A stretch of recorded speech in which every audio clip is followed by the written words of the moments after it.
പിതാവിൻ്റെയും പുത്രൻ്റെയും പരിശുദ്ധാത്മാവിൻ്റെയും നാമത്തിൽ ആമേൻ. പ്രിയ സ്നേഹിതരെ,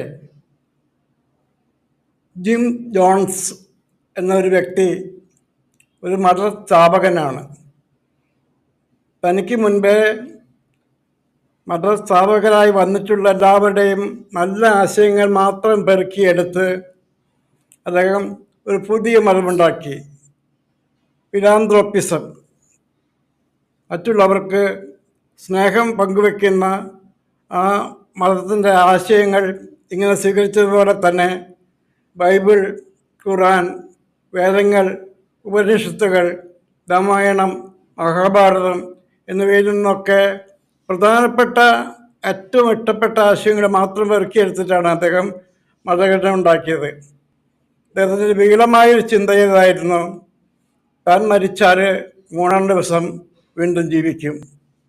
ആ ആശയം അദ്ദേഹം ഇങ്ങനെ മറ്റുള്ളവരിൽ അടിച്ചേൽപ്പിച്ചു. അങ്ങനെ അടിച്ചേൽപ്പിച്ചിട്ട് പറഞ്ഞു, നിങ്ങളും എന്നോടൊപ്പം മരിക്കുകയാണെങ്കിൽ 3-ാം ദിവസം നിങ്ങൾ ഉയർത്തെഴുന്നേൽക്കും.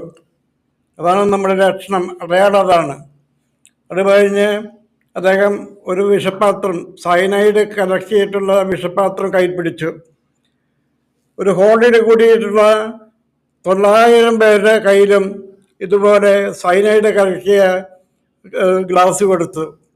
എന്നിട്ട് ഞാൻ പറയുമ്പോൾ നമ്മൾ ഒരുമിച്ച് നിങ്ങൾ ഈ വിഷം കുടിക്കണം. വിഷം എന്ന് അദ്ദേഹം പറയുന്നില്ലല്ലോ, ഇത് കുടിക്കണം, ഈ ദ്രാവകം നീ കുടിക്കണം. അത് കഴിഞ്ഞ് ആള് ഇങ്ങനെ രുചിച്ച് നോക്കിയപ്പോഴേക്കും എല്ലാവരും ഒരേ സമയം രുചിച്ച് നോക്കിയപ്പോൾ അതുകൊണ്ട് സയനൈഡിൻ്റെ പ്രത്യേകത പെട്ടെന്ന് അതിൻ്റെ ശൗര്യം കാണിക്കും, അതിൻ്റെ ഇഫക്റ്റ് പെട്ടെന്ന് പ്രകടമാകും. അങ്ങനെ ഒരു മാസ് സൂയിസൈഡ് എന്നാണ് പറയുന്നത്. വൻതോതിലുള്ള ഒരു ആത്മഹത്യ. ഒരു ഹോളിൽ 900 പേര് മരിച്ചു കിടക്കുന്നു. ഒപ്പം മതസ്ഥാപകനായ ജിം ജോൺസ്, അദ്ദേഹം ഉയർത്തെഴുന്നേറ്റിലും നമുക്കറിയാം, ചരിത്രം പ്രഘോഷിക്കുന്ന അങ്ങനെയാണല്ലോ. അദ്ദേഹത്തിന് ശേഷം എത്രയോ വർഷങ്ങൾ കഴിഞ്ഞപ്പോഴും 2012 എന്നൊരു സിനിമ ലോകവ്യാപകമായ വിധത്തിൽ പ്രദർശനത്തിനെത്തിയിരുന്നു. അതിൽ പറഞ്ഞുകൊണ്ടിരിക്കുന്ന പ്രധാനപ്പെട്ട ആശയം 2012 ലോകം അവസാനിക്കും. ഇപ്പോൾ 12 കഴിഞ്ഞ് 22 കഴിഞ്ഞ് 24 നിൽക്കണം. 12 വർഷം കൂടി കൂടുതൽ കഴിഞ്ഞു പോയി. അപ്പോൾ മനുഷ്യപുത്രൻ വ്യക്തമായിട്ട് പറയുന്ന ആശയങ്ങൾ മത്തായി ശ്ലീഹ 2 അധ്യായങ്ങളായി കൂട്ടിച്ചേർത്ത് 25-ാമത്തെ അധ്യായവും 26-ാമത്തെ അധ്യായവും 24-ലും സൂചിപ്പിക്കുന്നുണ്ട്. 25-ല് 10 കന്യകമാർ മണവാളിനെ എതിരേൽക്കാൻ പോയത് സദാ ജാഗരൂകരായിരിക്കുമെന്നാണ് അതിൻ്റെ സന്ദേശം. അതുപോലെ തന്നെ അവസാന വിധിയുടെ ആ വർണ്ണന, എനിക്ക് വിശന്നു, ഭക്ഷിക്കാൻ തന്നു, ദാഹിച്ചു, കുടിക്കാൻ തന്നു, നഗ്നനായിരുന്നു, ഉടുപ്പിച്ചു, കാരാഗൃഹത്തിലായിരുന്നു, വന്നു കണ്ടു, പരദേശിയായിരുന്നു, സ്വീകരിച്ചു. ആകയാൽ എൻ്റെ സ്വർഗസ്ഥനായ പിതാവിൻ്റെ വലതുഭാഗത്തിരിക്കാൻ നിങ്ങളെ ഞാൻ പ്രത്യേകം തിരഞ്ഞെടുക്കുന്നു എന്ന് പറഞ്ഞിട്ടാണ് അത് അവസാനിപ്പിക്കുന്നത്. 10 കന്യകമാരുമേൽ 5 കന്യകമാർ വിവേകവതികളായിരുന്നു, 5 പേർ വിവേകരഹിതരായിരുന്നു. മണവാളം വരാൻ വൈകി, അവർ കിടന്നുറങ്ങി. എന്നെ കൂടെ കരുതാറുന്ന കന്യകമാർക്ക് അകത്തേക്ക് പ്രവേശിക്കാൻ സാധിച്ചില്ല. ഇനി മനുഷ്യപുത്രൻ്റെ ആഗമനത്തിൻ്റെ അടയാളം എന്തായിരിക്കുമെന്ന് അവിടുന്ന് വ്യക്തമായിട്ട് പറയുന്നുണ്ട്. ഒന്ന്, സൂര്യൻ ഇരുണ്ടു പോകും. പ്രകാശം തരുന്ന ഒരു ഗോളം, ആ ഗോളം ഉൾക്കൊള്ളുന്ന ഗാലക്സി, മിൽക്കി വേ എന്ന ഗാലക്സിയിൽപ്പെട്ട ഒന്നാണ് സൂര്യനും ചന്ദ്രനും നക്ഷത്രങ്ങളും ഉപഗ്രഹങ്ങളുമൊക്കെ. അതുപോലുള്ള അനേകം ഗാലക്സികളുണ്ടെന്ന് ശാസ്ത്രം പഠിപ്പിക്കുന്നുണ്ട്. അതിൽ പ്രകാശം നഷ്ടപ്പെട്ടു പോയ, പ്രകാശം തീർന്നു പോയ നക്ഷത്രങ്ങളുണ്ട്. അപ്പോൾ ഇവിടെ നിന്ന് നോക്കുമ്പോൾ ഇപ്പോഴേ പ്രകാശം വരുന്നുണ്ട് എങ്കിലും അത് അസ്തമിച്ച നക്ഷത്രങ്ങളാണ്. അതിന് ബ്ലാക്ക് ഹോൾസ് എന്നാണ് അത് അറിയപ്പെടുന്നത്. അതൊരു നെറ്റൂരി പോലെയാണ്. ഇങ്ങനെ ചുറ്റിക്കറങ്ങി എല്ലാറ്റിനെയും ആകർഷിച്ച് അതിനെ നശിപ്പിക്കുന്ന ഒരടയാളമാണ് അതിൽ നമ്മൾ കണ്ടുമുട്ടുന്നത്. പിന്നെ അത്തിവൃക്ഷത്തിൽ നിന്ന് നിങ്ങൾ പഠിക്കുവിൻ, അതിൻ്റെ ശാഖകൾ ഇളതാവുകയും തളിർക്കുകയും ചെയ്യുമ്പോൾ ഇതാ ഞാൻ എത്തിയിരിക്കുന്നതെന്ന സൂചന നൽകുന്നു. അത് ഒരു കാരണമായിട്ട് കണ്ടെത്തുക. രണ്ടാമത്തേത്, എന്താണ് ഈ മനുഷ്യപുത്രൻ്റെ അടയാളം? ആണികളാണോ? അല്ല.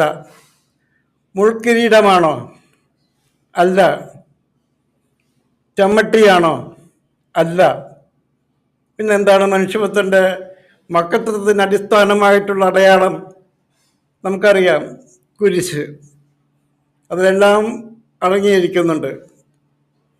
കുരിശ് നമ്മുടെയൊക്കെ ജീവിതത്തിൽ, അനുദിന ജീവിതത്തിൽ നിരന്തരം അരങ്ങേറുന്ന നമ്മുടെ അനുഭവ സമ്പത്ത് കൂട്ടിക്കൊണ്ടുവരുന്ന ഒരു അടയാളമായിട്ട് കാണുകയാണെങ്കിൽ, കുരിശിൻ്റെ പുകഴ്ചയുടെ തിരുനാൾ ദിവസം നമ്മളത് ധ്യാന വിഷയമാക്കിയതാണെങ്കിലും ഈ സാഹചര്യവുമായിട്ട് ഏറ്റവും പൊരുത്തപ്പെട്ട് വരുന്നതെന്നുള്ളത് കൊണ്ട് ഒന്നുകൂടെ ആവർത്തിക്കുകയാണ്. 2000-ഓളം ആണ്ടുകൾക്കപ്പുറത്തുണ്ടായി വരാം അകത്തെ ഇപ്പോഴും മുഖമാണെങ്കിലും ഉച്ചത്തിൽ വർണ്ണിക്കും മേഘമുഖമാം കുരിശ്. ആ കുരിശാണ് വനമേഘങ്ങളിൽ ഇവറ്റം മുതൽ മറ്റേറ്റം വരെ ദേവദൂതന്മാരെ പ്രകടിപ്പിച്ചു കൊണ്ടുപോവുക. തൻ്റെ തെരഞ്ഞെടുക്കപ്പെട്ടവരെ ഒരുമിച്ച് കൂട്ടാൻ വേണ്ടി മാലാഖമാർ അയക്കപ്പെടും. അവസാന നാളുകളുടെ ലക്ഷണം കഴിഞ്ഞുപോയ ഈ വർഷം 2012 വളരെ പ്രധാനപ്പെട്ടതായി പലരും കരുതിയതുകൊണ്ട് 2012 ലോകം അവസാനിക്കുമെന്നാണ് മറ്റു പലരും വ്യാഖ്യാനിച്ചിട്ടുള്ളത്. പ്രത്യേക സഭാവിഭാഗങ്ങൾ പ്രത്യേകം പാലിച്ചിട്ടുള്ളതും അവർ പ്രഖ്യാപിച്ചിരുന്നതും അതിനുവേണ്ടി കാത്തിരുന്നതും. ഇതൊന്നും സംഭവിച്ചില്ലെന്ന് നമുക്കറിയാം. എന്നിട്ട് യേശു പറയുന്നുണ്ട്, അവൻ പടിവാതിൽക്കൽ എത്തിയിരിക്കുന്നു എന്ന് മനസ്സിലാക്കിക്കൊണ്ട് നിങ്ങൾ ജീവിക്കൂ.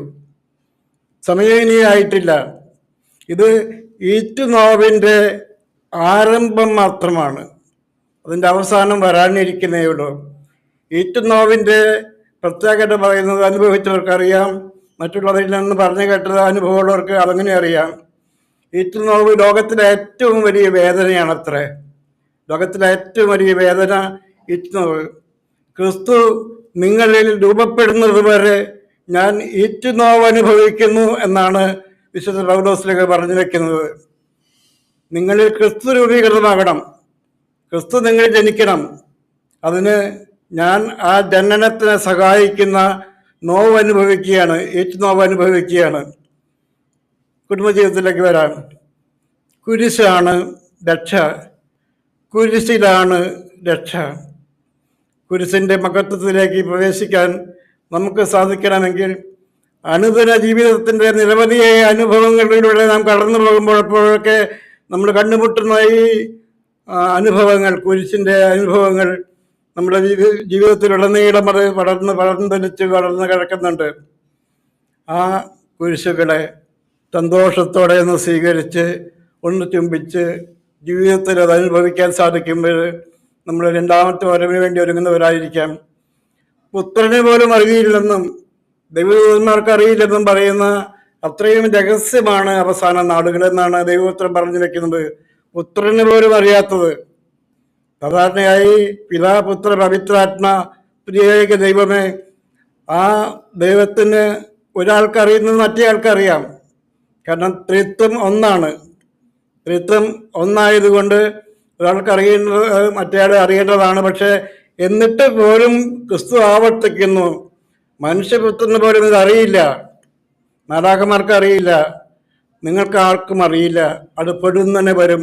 സൂര്യൻ പ്രകാശം തരുന്ന കോടാണ്, പക്ഷെ പ്രകാശം തന്നെ ഇരുട്ടായിട്ട് മാറും.